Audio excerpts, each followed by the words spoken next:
नमस्कार दोस्तों, डॉक्टर अंकित पैरदार। आज हम बात करते हैं इमोशनल इंटेलिजेंस का अपन मेंटल हेल्थ डिसऑर्डर को मैनेज करने के लिए कैसे हेल्प ले सकते हैं, कैसे अप्लाइड साइकोथेरेपी के रूप में इसका यूज़ कर सकते हैं। Emotional intelligence in applied mental health disorder.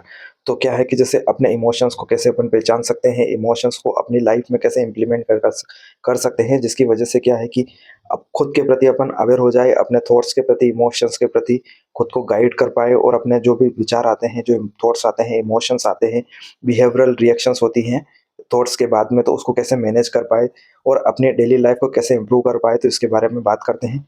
तो आज की वीडियो शुरू करते हैं, applied emotional intelligence in mental health disorder. तो देखा जाए तो अप्लाइड मेंटल हेल्थ डिसऑर्डर में इमोशनल इंटेलिजेंस का इस्तेमाल कैसे करते हैं, तो बात करते हैं। सबसे पहली बात ये है कि जैसे कोई मेंटल हेल्थ डिसऑर्डर से कोई परेशान है, एंजाइटी से, डिप्रेशन से, या फिर बाइपोलर डिसऑर्डर किसी पेशेंट को हो रहा है, या फिर पीटीएसडी है, पोस्ट ट्रॉमेटिक स्ट्रेस डिसऑर्डर अगर पेशेंट को हो रहा है, तो उसको क्या है कि सबसे बड़ी प्रॉब्लम ये होती है रिलेशनशिप बनाने में। वो किसी से बात नहीं कर पाता है, डरता है, और उसको ऐसा मन ही मन लगता है कि मैं किसी से बात करूंगा तो वो मेरे बारे में क्या सोचेंगे, कहीं नेगेटिव नहीं सोचेंगे। तो क्या है कि माइंड में उसके नेगेटिव सेल्फ टॉक चलती रहती है, जिसकी वजह से वो परेशान होते हैं और किसी से बात नहीं कर पाते हैं।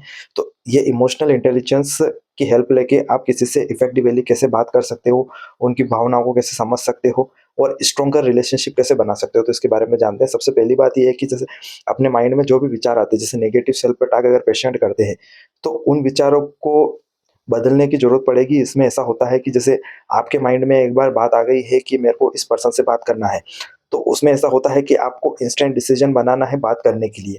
अगर मेंटल हेल्थ डिसऑर्डर से रिलेटेड कोई पेशेंट है, तो उसके माइंड में क्या है कि नेगेटिव सेल्फ टॉक होने से पहले अगर वो बात कर लेता है, तो नेगेटिविटी उसके माइंड में नहीं आती है और कम्युनिकेशन अच्छी तरह से हो जाती है।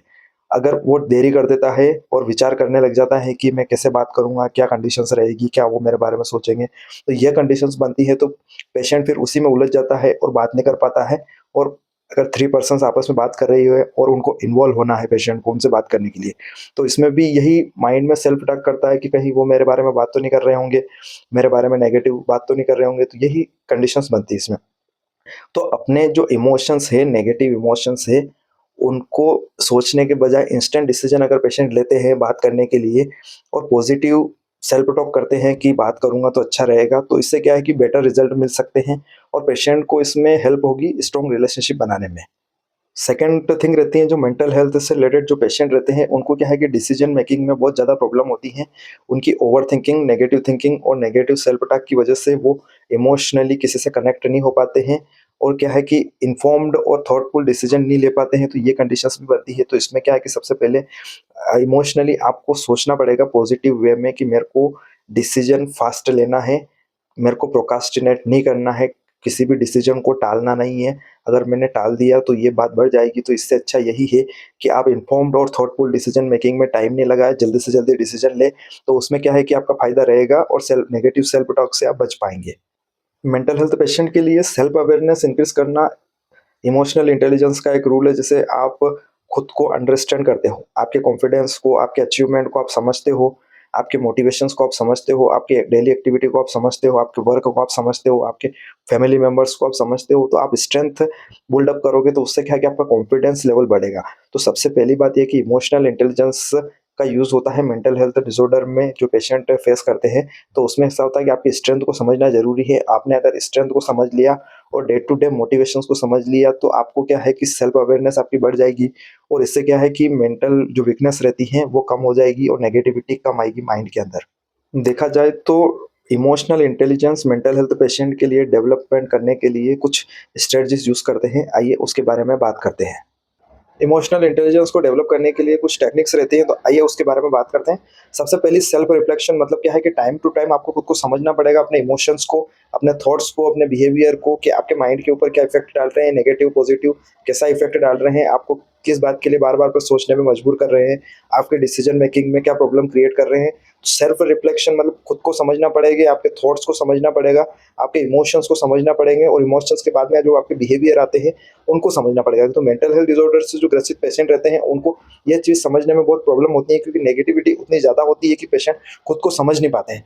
तो सेल्फ रिफ्लेक्शन रेगुलरली, मतलब क्या है कि आपके विचार डे टू डे जो विचार आते हैं उनको आपको समझना पड़ेगा कि कैसा विचार है, नेगेटिव विचार है कि पॉजिटिव विचार है, कैसे मेरी डेली लाइफ को परेशान कर रहा है ये, और जो भी मैं एक्टिविटी कर रहा हूँ कैसे मेरे को डिस्टर्ब कर रहा है, तो उसको सेल्फ रिफ्लेक्शन बोलते हैं। तो ये बहुत अच्छी स्ट्रेटजी है, आप इसको यूज़ कर सकते हो, आपको बहुत ज़्यादा इसमें फ़ायदा मिलेगा।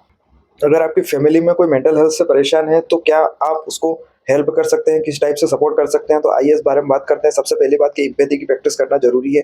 उनको प्रोएक्टिव वे में लिसन करना ज़रूरी है। उनको ऐसा लगना चाहिए अटेंटिवली कि हम उनकी जो बातें हैं उनको समझ रहे हैं और उनके पर्सपेक्टिव और इमोशंस को समझ रहे हैं। उसके बेसिस पे क्या है कि वो आपको खुल के बता पाएँगे चीज़ें कि क्या घटनाएँ उनके साथ हुई हैं और वो घटनाएँ इनको कैसे परेशान कर रही है, कैसे उनको एंग्ज़ायटी हो रही है, डिप्रेस्ड बिहेवियर हो रहा है और बार-बार मूड चेंजेस हो रहा है। तो इस बात को समझने के लिए फैमिली मेंबर्स और कोई फ्रेंड्स वगैरह हो तो उनका सपोर्ट अच्छी तरह से कर पाएँगे।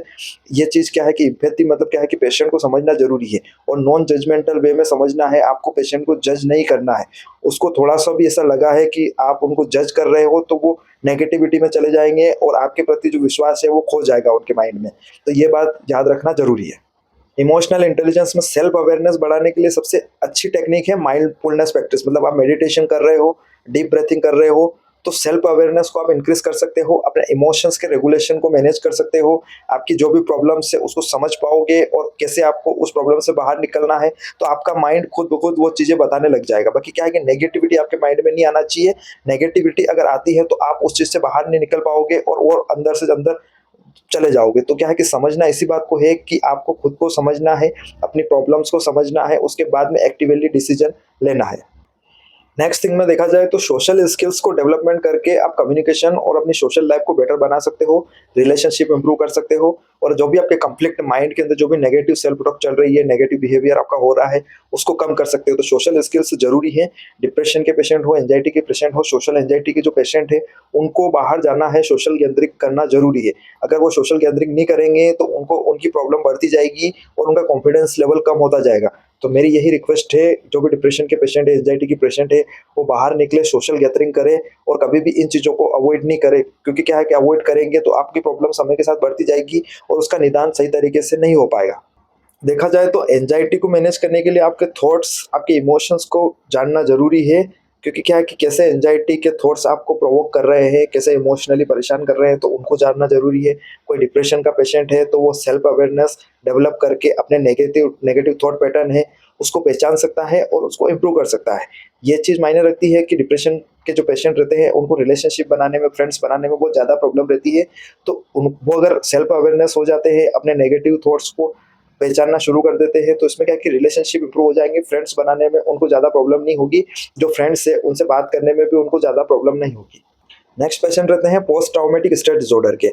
तो क्या है कि जो प्रोसेसेस रहती है इमोशंस रिलेटेड ट्रॉमेटिक एक्सपीरियंसेस की, तो इमोशंस आपके नेगेटिव है, उनको पॉजिटिव में कैसे रिप्लेस करें और कैसी एक्टिविटी, जैसे माइंडफुलनेस प्रैक्टिस मैंने बताया है, सेल्फ अवेयरनेस मैंने बताया है। तो किस टाइम ट्रॉमेटिक एक्सपीरियंसेस आपको हो रहे हैं उसको जानना ज़रूरी है। किस टाइम पे ज़्यादा होते हैं, कैसा आपका बिहेवियर रहता है, नेगेटिव थिंकिंग तो नहीं होती है, तो उस चीज़ को पहचानना ज़रूरी है। और वो एक्सपीरियंसेस आपको होते हैं तो उस टाइम पे आपको अवेयर रहना ज़रूरी है, ताकि क्या है कि नेक्स्ट टाइम उस थॉट्स को आप रिप्लेस कर पाएँ। अगर थॉट्स आते हैं तो आप वहाँ से कहीं और चले जाएँ, सोशल गैदरिंग में चले जाएँ, फ्रेंड सर्कल में चले जाएँ, ताकि क्या है कि वो पोस्ट ट्रॉमेटिक जो एक्सपीरियंसेस रहते हैं वो आपको परेशान नहीं करे और इमोशनली आप अच्छी तरह से उसको मैनेज कर पाएँ। नेक्स्ट देखा जाए तो बॉर्डर लाइन पर्सनैलिटी डिसऑर्डर रहती है, तो उसमें क्या है कि इमोशनल रेगुलेशन बहुत ज़्यादा ज़रूरी है। उसमें ऐसा होता है कि कभी-कभी पेशेंट को बहुत ज़्यादा नेगेटिव थिंकिंग आती है, नेगेटिव इमोशंस आते हैं, जिसकी वजह से क्या है कि वो रिलेशनशिप नहीं बना सकते हैं, फ्रेंड सर्कल्स में भी नहीं जा सकते हैं और जो उनकी इम्पल्सिविटी होती है, जो थॉट पैटर्न्स होते हैं, वो भी बार-बार उनको परेशान करते हैं। तो ये चीज़ें जानना ज़रूरी है कि आपकी प्रॉब्लम में जो भी एक्टिविटी चल रही है, उसको समझें और क्या थॉट पैटर्न है उसको भी समझना ज़रूरी है, इमोशंस को रेगुलेट करना ज़रूरी है। नेगेटिव इमोशंस आते हैं तो उनको पॉजिटिव में रिप्लेस करना ज़रूरी है। आप सोशल गैदरिंग करेंगे तो ये कंडीशंस धीरे-धीरे कम होने लग जाएगी। बात करें पेरेंटिंग की, अगर किसी चाइल्ड को डिप्रेशन है, एंग्जायटी है, किसी मेंटल हेल्थ डिसऑर्डर से वो परेशान है, तो एम्पैथेटिकली पेरेंट्स उसकी कैसे हेल्प कर सकते हैं, एक हेल्दी मॉडल बना के इमोशनल रेगुलेशन उसका करना है। तो बच्चा अगर बार-बार इमोशनली नेगेटिव सेल्फ टॉक करता है, इमोशनली बार-बार परेशान होता है, तो उसके प्रति एम्पैथी आपको बनाना है और कम्युनिकेशन इंप्रूव करना ज़रूरी है बच्चे के साथ में। क्योंकि है कि बच्चे बात नहीं कर पाते हैं, वो समझ नहीं पाते हैं चीज़ों को, इसलिए उनको ज़्यादा परेशानी होती है। तो एम्पैथिकली उनसे बात करना है, उनको घुमाने ले जाना है, क्योंकि आउटडोर एक्टिविटीज़ से ही बच्चे रिकवरी में आते हैं। अगर बच्चे एक जगह रहते हैं तो इसमें भी प्रॉब्लम्स होती हैं, और स्क्रीन टाइम, जो मोबाइल का स्क्रीन टाइम रहता है वो कम से कम करने की कोशिश करें। और ऑटिज़्म है, वर्चुअल ऑटिज़्म है, या फिर attention deficit hyper activity disorder है किसी बच्चे को, तो स्क्रीन टाइम ज़ीरो रखें। स्क्रीन टाइम्स की वजह से ये प्रॉब्लम समय के साथ बढ़ती हैं। नेचुरल फोरकास्टिंग करें बच्चों के लिए, बाहर घुमाने ले जाए ताकि उनका माइंड डेवलपमेंट हो सके।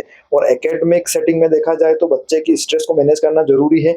स्ट्रेस मैनेज होगी, उनसे बात करें, उनकी प्रॉब्लम्स को समझें, उनको सेल्फ अवेयरनेस समझाने की कोशिश करें कि कैसे वो सेल्फ अवेयर होकर अपनी प्रॉब्लम्स का सॉल्यूशन कर पाएँगे, रिलेशनशिप अच्छी कर पाएँगे, और जो भी इंस्ट्रक्टर है, टीचर है, उनसे कैसे रिलेशनशिप बनाए रखें।